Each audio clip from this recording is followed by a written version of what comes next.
Hey, Mom. Dad is saying something. Harvey said this while staring at Jonathan's memorial portrait. Of course, the portrait remained still. Harvey's spiritual sense must have activated again. Harvey, stop it. Come play with Mom over here. Okay. But Dad is really angry. He said, the one who pushed me onto the road was this person. We couldn't believe the person Harvey pointed at. My name is Lauren. I'm a housewife in my 60s. Currently, I live on the top floor of a tower apartment with my husband. I love the view from this room while enjoying freshly brewed tea and sweets. The sunlight comes in well in the morning, and at night, we can see a beautiful night view. I never thought we could live like this. I'm really grateful to you.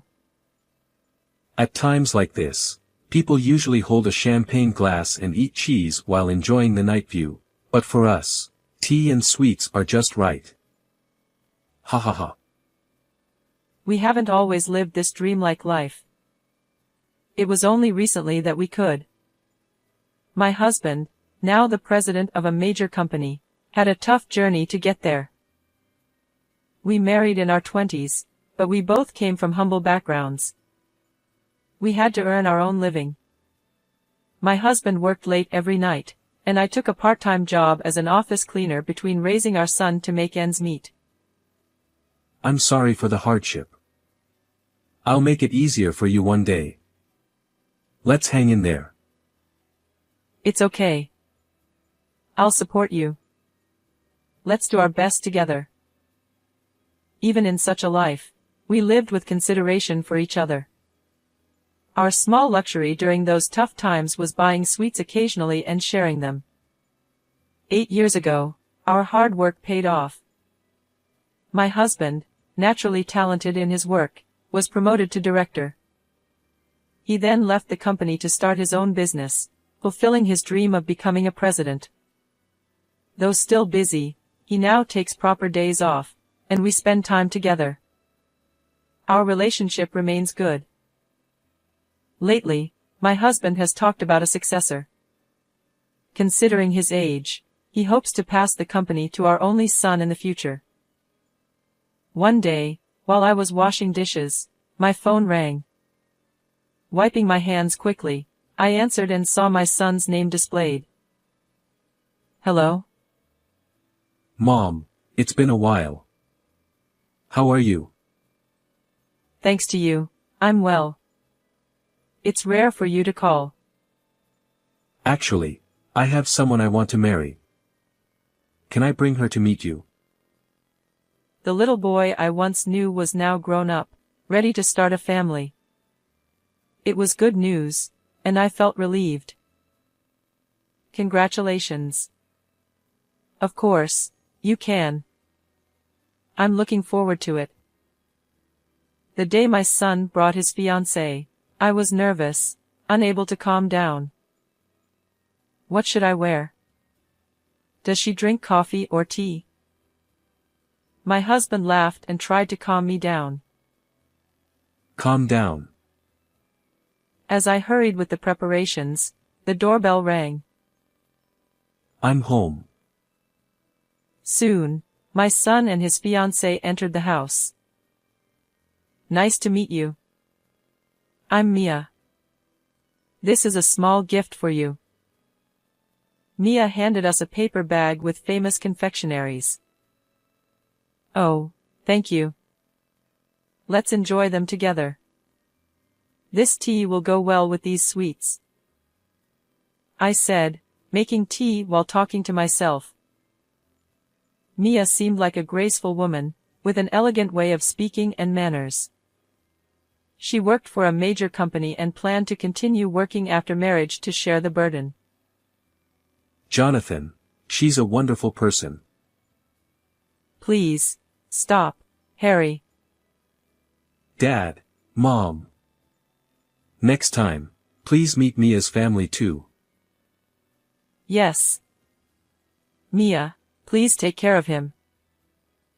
we happily blessed their marriage, and they were full of joy. From there, things moved quickly with family meetings and the wedding. Mia had a family of 4, her parents and a sister. Just as Mia's elegant demeanor suggested, they were a well-established and respectable family, having run a business for years. Her sister was also a career woman. I'm so happy my sister found a great person. I want a happy family too, though work is my current boyfriend. Mia's family was easy to talk to, and I felt we would become good in-laws. Following her parents' wish to celebrate their eldest daughter's special day grandly, the wedding had 300 guests. Though it was costly, we wanted to celebrate our son just as much and agreed with their plan. Surrounded by many relatives and friends, Jonathan and Mia's faces were filled with joy. Thanks to you, I became a mother-in-law, and now I want to be a grandmother too. Mom, we just got married. It's too soon for that. Thinking about the grandchildren we might have someday, I was excited.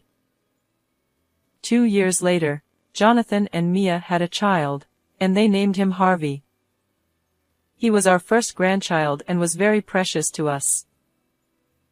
Harvey, it's Grandpa. Harvey, it's your Auntie Natalie. Harvey was like an idol to everyone. His presence alone brightened up the surroundings. During summer vacations and New Year's, Jonathan and Mia often brought Harvey to visit Mia's family and us. Spending time with Harvey and playing with him became something I looked forward to. Harvey grew up in a warm and loving environment.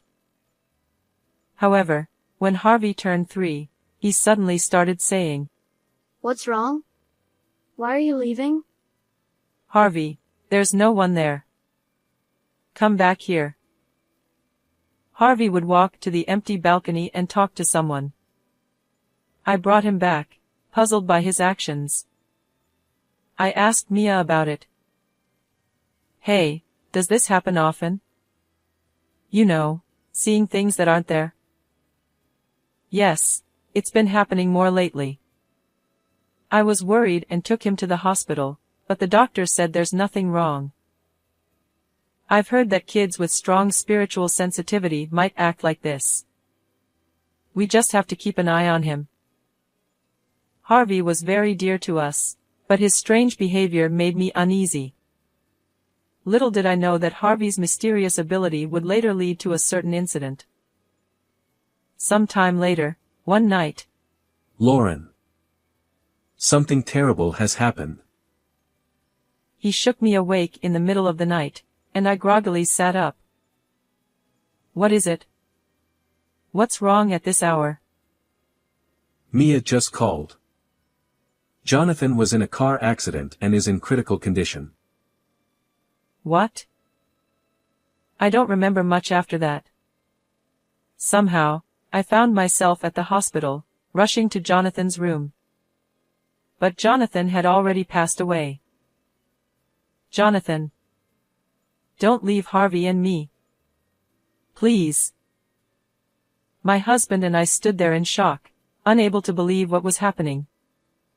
Mia hugged Harvey and held Jonathan's hand, crying. After a while, the reality of the situation hit me, and an overwhelming sadness struck me. "No way. Jonathan. Please open your eyes. Jonathan." I cried in my husband's arms until my tears dried up. He too cried out loud like I had never seen before. Since then, I couldn't do anything and stayed home all the time. Initially, everyone was in deep sorrow, unable to eat or sleep properly.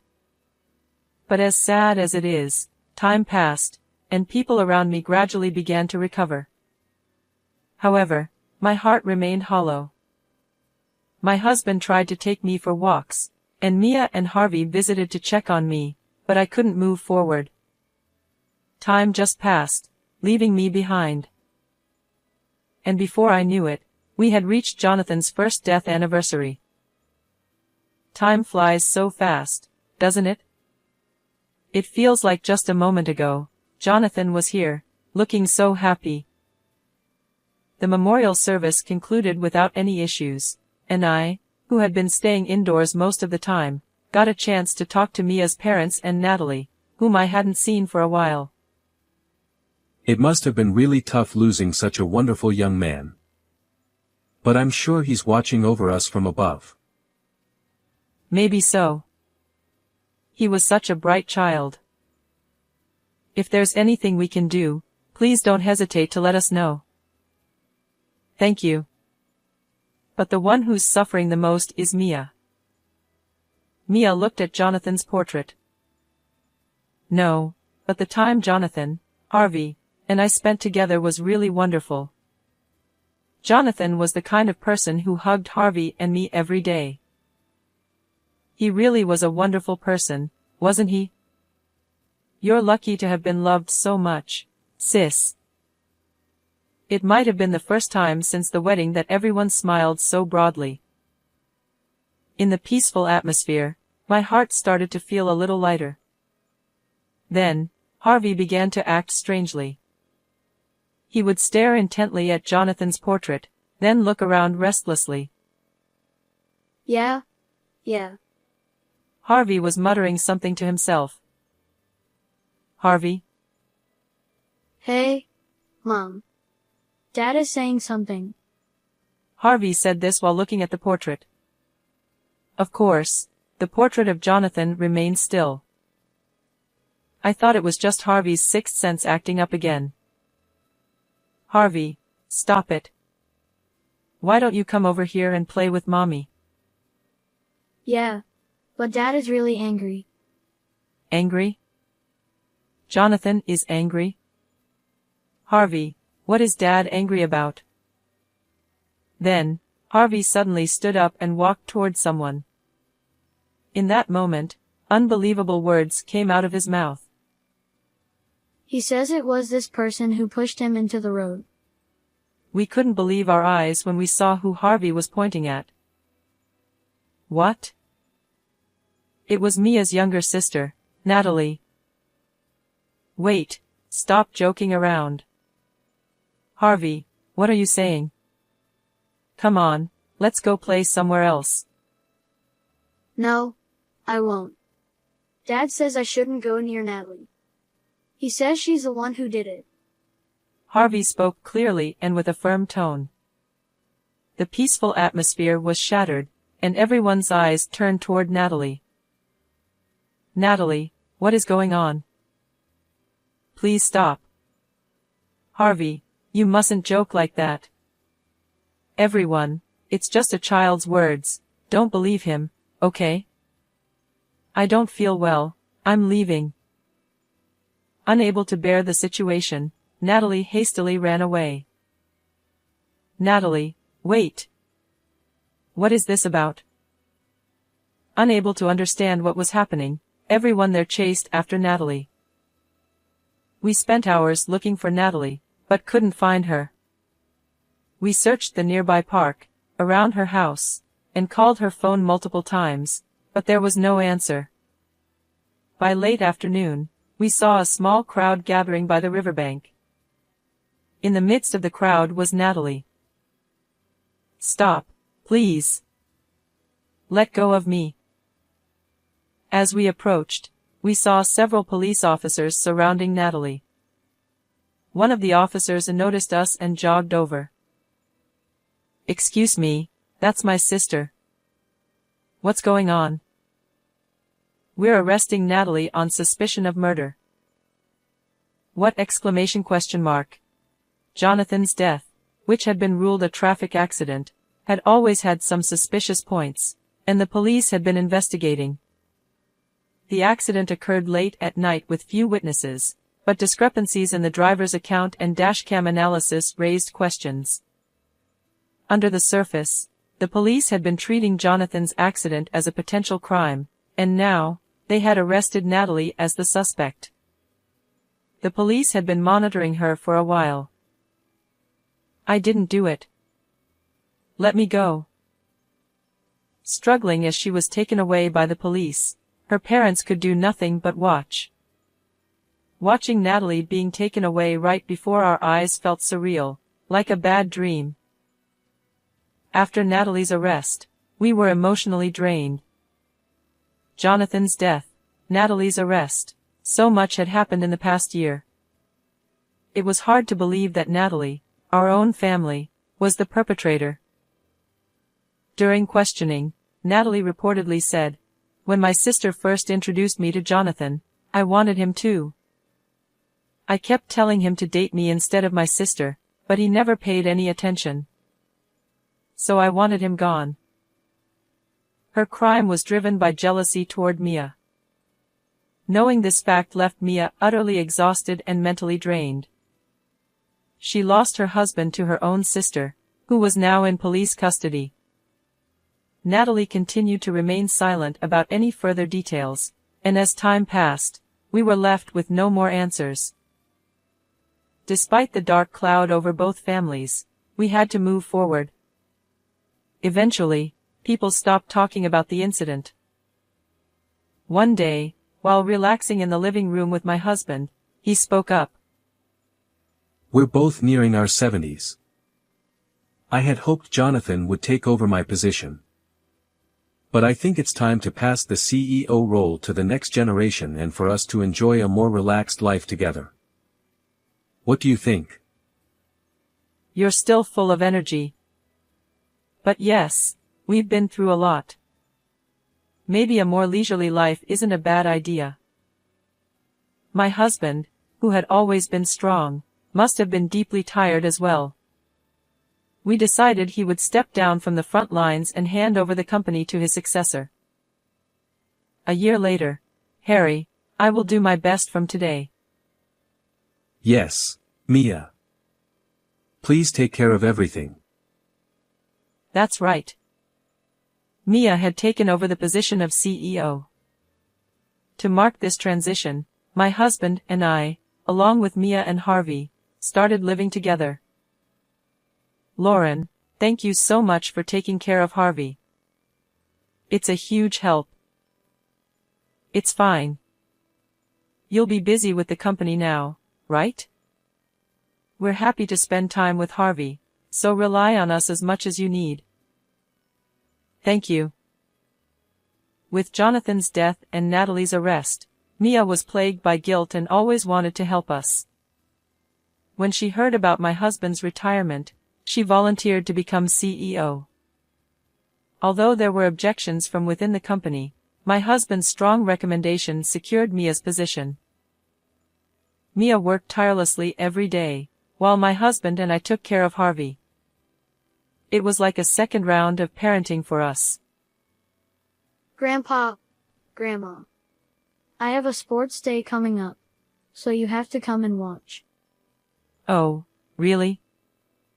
Then I'll make a lunchbox filled with all your favorite foods to cheer you on.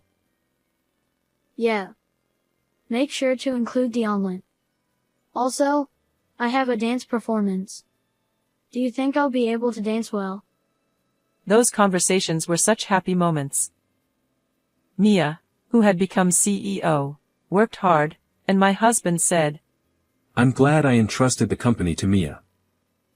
Now I can truly retire." The company stabilized, and my husband was finally able to relax. However, this happiness didn't last long.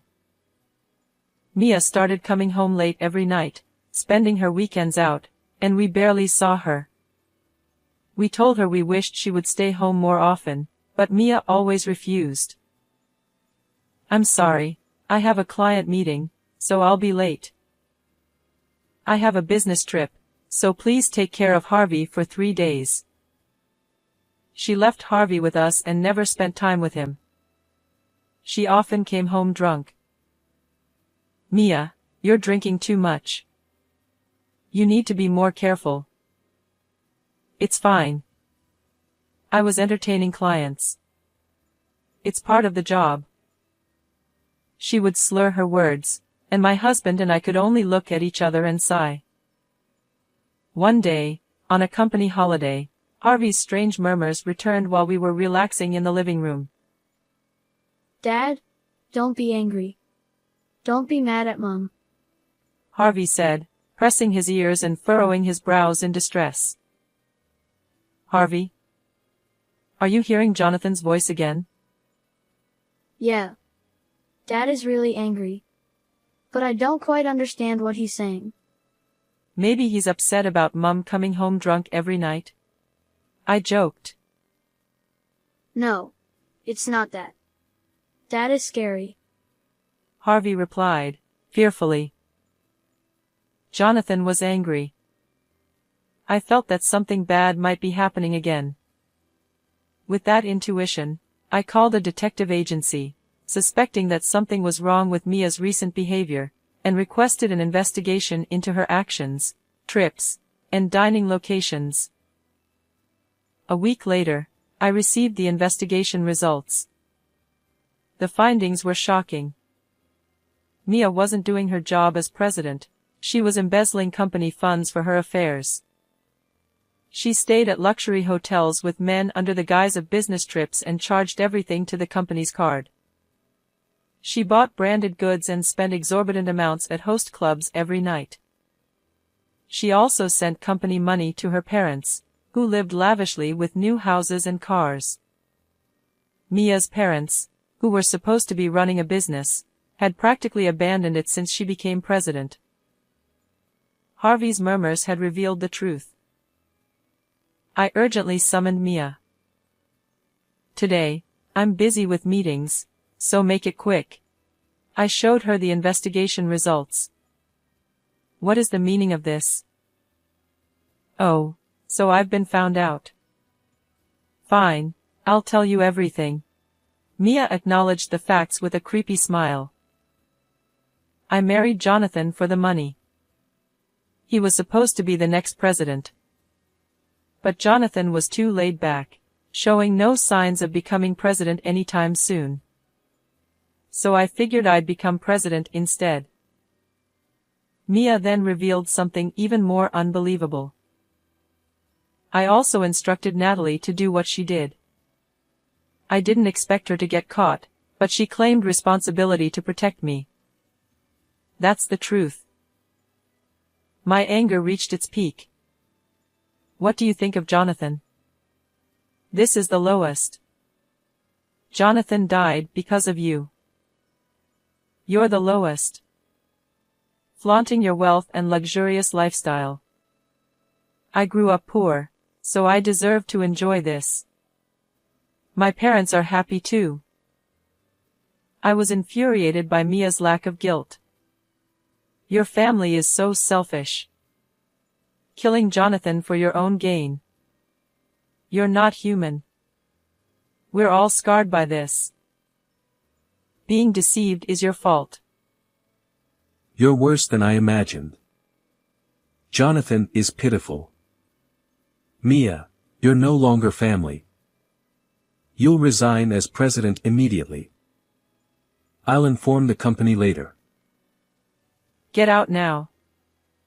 I'll call the police. Never come back. Pay for your sins. Mia laughed maniacally as my husband and I handed her over to the police. Soon after, the police arrived and arrested Mia. Her parents were also arrested for accepting the company's money. Our family fell into Mia's trap, losing our son and the company's money. Harvey lost both his parents, witnessing his mother being taken away by the police. Seeing Harvey's pain, my husband and I vowed to protect him no matter what. Several years later, despite the misfortunes, Harvey grew up to be a kind and gentle child. Grandpa, Grandma, let's take a photo over there. Sure. How about under this cherry tree? Today was Harvey's middle school entrance ceremony. My husband and I officially became Harvey's guardians, and we now live peacefully as a family of 3. Harvey's strange murmurs ceased years ago. We look forward to a bright future with him. If anything happens, I hope he murmurs again, so we can ensure our happiness together. How did you like this story?